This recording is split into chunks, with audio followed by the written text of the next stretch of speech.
عبید اللہ میری پھوپھی کے بیٹے تھے۔ بہت خوبصورت، قد کاٹ اونچا، چوڑے شانے، شاندار شخصیت، نیک اور شریف تھے۔ پھوپھی نے ان کے لیے میرا رشتہ مانگا تو والدہ نے فوراً ہاں کر دی، اور کچھ عرصے بعد ہماری باقاعدہ منگنی ہو گئی۔ میں بہت خوش تھی کہ میرا منگیتر اس قدر خبرو ہے۔ جس دن دلہن بنی، سبھی کہہ رہے تھے منزہ بہت اچھی لگ رہی ہے، لیکن دلہا کا تو کوئی جواب نہیں، وہ کسی شہزادے سے کم نہیں لگ رہے تھے۔ ہمارے والدین اور پھوپھی کی مالی حالت بہت اچھی تھی، لہٰذا بہت دھوم دھام سے شادی ہو گئی۔ اتنے خوبصورت دلہا کو پا کر میں خوشی سے پھول کی طرح کھل گئی تھی۔ عبید مجھ سے بہت پیار کرتے تھے، وہ مجھ پر سو جان سے فدا تھے۔ ہر کوئی مجھ پر رشک کر رہا تھا، جس کا دلہا اتنا خوبصورت تھا ان کے سامنے میں معمولی صورت لگتی تھی۔ عبید کی والدہ نے مجھے زیور بھی خوب دیا تھا۔ وہ میری سگی پھوپھی تھی، چاہت سے بیاہ کر لائی تھی تو کیوں نہ ہزار چاؤ کرتی، لیکن خوشیاں بعض دلہنوں کو راس نہیں آتی، کسی کی نظر لگ جاتی ہے۔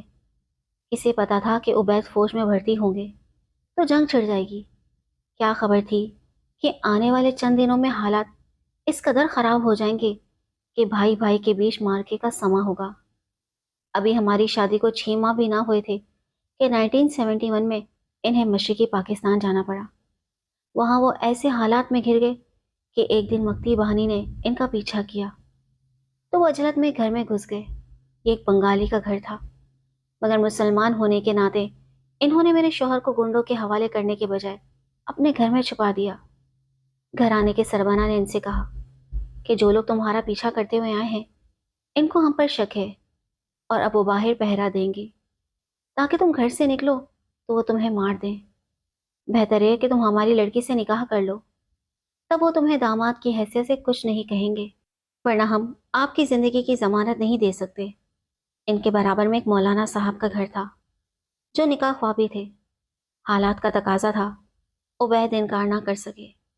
دراصل ان لوگوں کو بھی یہ خبرو نوجوان اچھا لگا تھا، لہٰذا انہوں نے اسی وقت پڑوسی نکاح خواہ کو بلوا کر اپنی بیٹی سے ان کا نکاح کروا دیا۔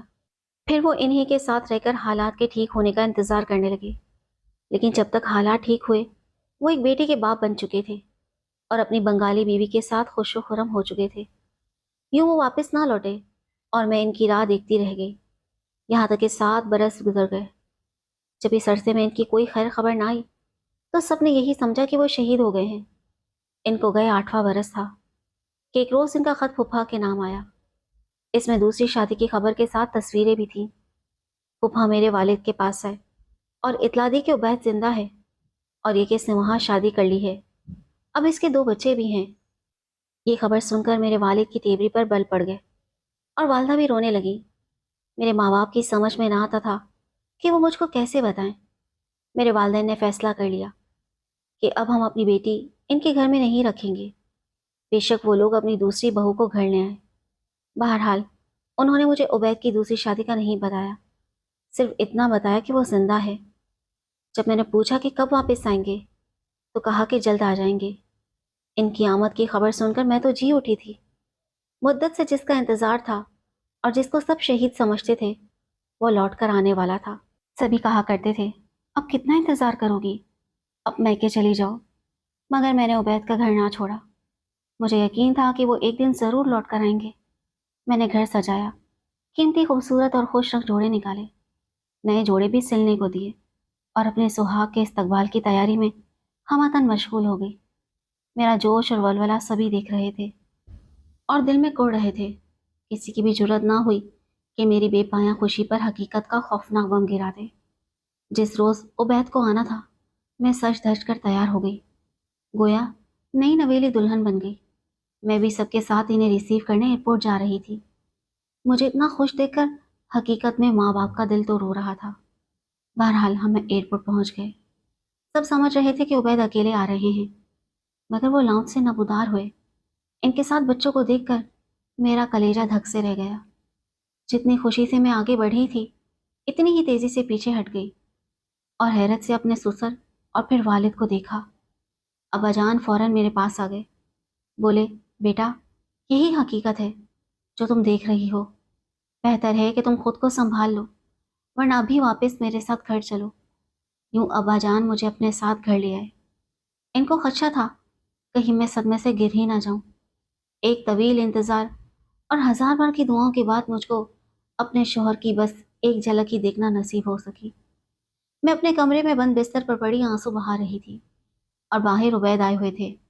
वो मेरे वालिद को अपनी दास्तान सुनाते हुए माफिया मांग रहे थे, अपनी मजबूरियां बता रहे थे, ये यकीन दहानियां भी करवा रहे थे कि दोनों बीवियों के बराबर हुकूक होंगे। लेकिन अब्बाजान ने एक ही बात कही कि मेरी बेटी ने जब इतने अरसे तुम्हारी जुदाई सह ली है तो और भी सह लेगी। अब हम इसको तुम्हारे साथ हरगिज नहीं भेजेंगे। बेशक तुम तलाक दे दो।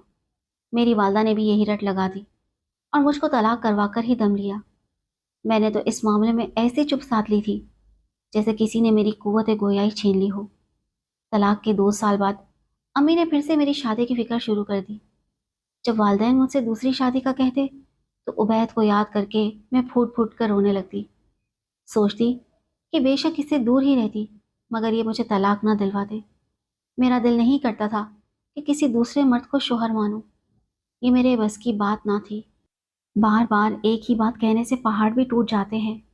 मैं भी अपने से प्यार करने वालों की इज्जत से बिलाखिर बेबस हो गई। कहा कि ठीक है, जो आपकी जी में है कीजिए। इस बेबस इकरार में जितना भी दुख था मगर हथियार तो मैंने डाल दिए थे। लिहाजा वालिदैन ने इस मौके को गिनवाना मुनासिब नहीं समझा और झटपट आरिफ मियाँ से मेरा निकाह पढ़वा दिया। आरिफ मियाँ हमारे दूर परे के रिश्तेदार थे। पहली बीवी शादी के 1 साल बाद वफात पा गई। इसके बाद उन्होंने शादी ना की। अब सबके कहने सुनने पर दोबारा घर आबाद करने पर राजी हो गए थे। मैंने माँ बाप के मजबूर करने पर अक्दी सानी तो कर लिया मगर दूसरी शादी को दिल से कबूल नहीं किया। जब ये आरिफ के घर से मैके आती, रोती हुई आती और रोती हुई वापस घर जाती, जिस पर माँ दुखी हो जाती। अरसे तक यही सिलसिला चलता रहा। तब जाकर कहीं मुझको सब्र आया और जब वालिद फोत हो गए तो मेरी रही सही हिम्मत भी टूट गई। अब बावर हुआ कि दूसरे शौहर को ही अपना सब कुछ समझना चाहिए वरना मेरा और कौन सा ठिकाना होगा। शादी को 10 बरस गुजर गए और मेरी गोद हरी ना हो सकी। जाने कैसा नसीब लेकर पैदा हुई थी। औलाद से महरूमी को आरिफ ही महसूस करते थे और मैं भी अपने अंदर खला महसूस करती थी कि औलाद के बगैर औरत की ज़िंदगी सूनी होती है। आरिफ का अपना कारोबार था, माशाल्लाह खुशहाल थे मगर मुझे वक्त नहीं दे पाते थे। सुबह काम को निकलते तो रात 11 बजे घर लौटते। मैं सारा दिन चार दीवारी में अकेली तन्हाई से परेशान होकर दीवारों से बातें करती। सास ससुर दूसरे बेटे के पास रहते थे। नंद देवर सबकी शादियां हो चुकी थी। तब मैंने इबादत में पनाह ढूंढ ली। नमाज पढ़ती, कलाम पाक की तिलावत करती और अपने सुकून के लिए दुआएं मांगती। इधर आरिफ मियाँ का मिजाज कुछ मुख्तलिफ था। जब भी कहीं जाना होता वो हमरा नहीं चाहते थे। वो सारा वक्त अपने कारोबार को दिया करते। इस वजह से भी मैं खुद को बहुत तन्हा और अधूरा महसूस करती थी। एक दिन मायके में थी कि मेरे भाई आ गए। अम्मा बोली, ए काश मुनज़्ज़ा को अल्लाह ताला औलाद दे देता तो ये ऐसी अकेली ना होती। इस पर मैं रोने लगी। तभी भाई का दिल पसीजा। बोले, रोती क्यों हो? मैं तुम्हें अपनी बेटी दे देता हूँ, तुम इसे गोद ले लो। मैंने बिस्मिल्लाह करके भतीजी को गोद में भर लिया। दिल को सुकून मिला। वो मुझे बहुत प्यारी लगती थी। मैं उसको अपने घर ले आई। आरिफ को ये बात पसंद आई। कहने लगे, बेटी तो पराया धन होती है। तुम्हारे भाई को ऐसा ही ख्याल था तो अपना बेटा दे देते। हम बेटी को पाल पोस कर बड़ा करेंगे और ब्याह देंगे। घर तो फिर भी खाली हो जाएगा। इनकी ये बातें मेरे दिल को लगी। दोबारा मायके आई और भाई को मियाँ की बातें गोश गुजार की तो वो कहने लगे, ठीक है, मैं तुमको अपना बेटा भी दे देता हूँ। इस तरह तुम्हारे मियाँ खुश हो जाएंगे। अल्लाह ताला मुझे और बेटा दे देगा। आज से शेरदिल तुम्हारा बेटा है।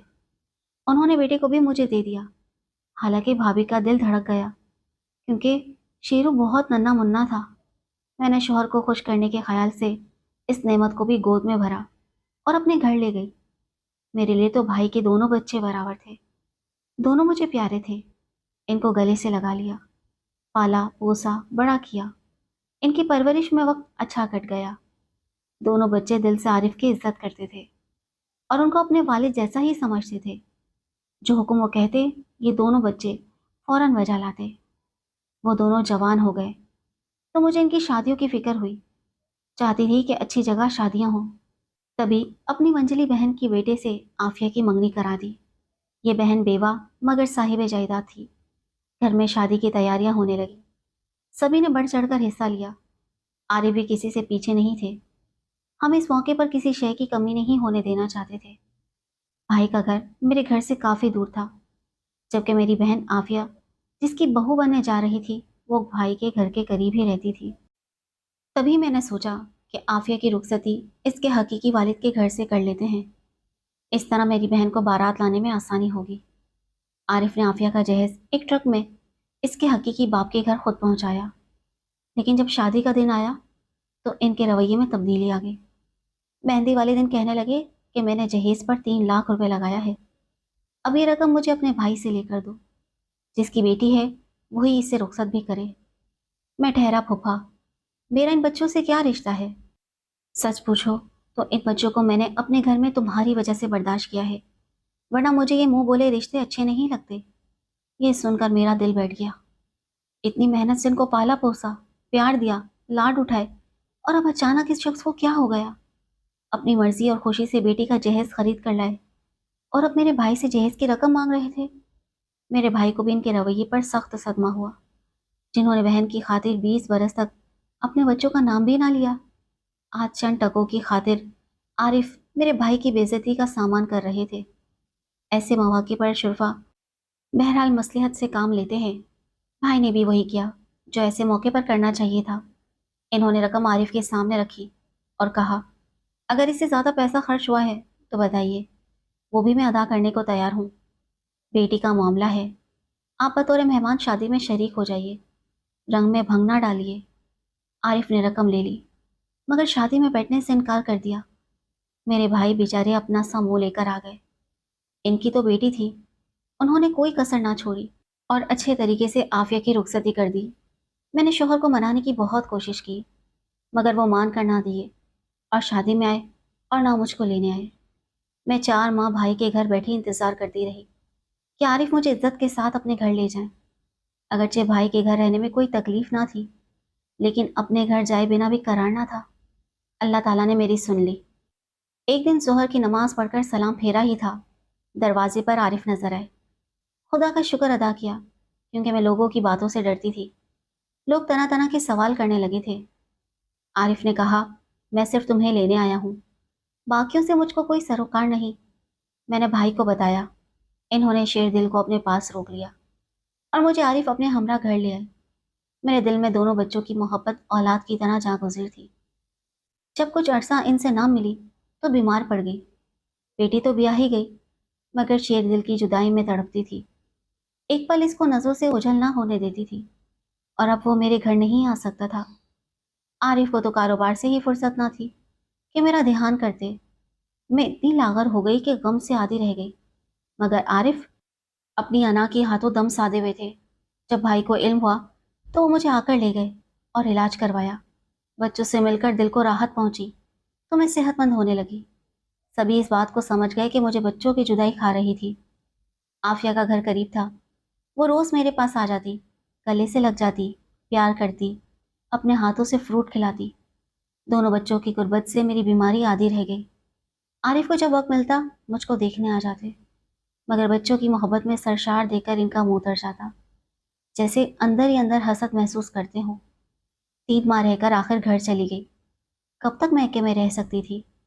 घर ले जाकर वो कहते थे कि पराए बच्चों को अपना समझती हो, कभी पराए बच्चे भी अपने हुए हैं? इस बात पर मैं रो पड़ती। जहनी तौर पर भी मैं इनके तीखे जुमलों के वार सहकर बीमार पड़ गई।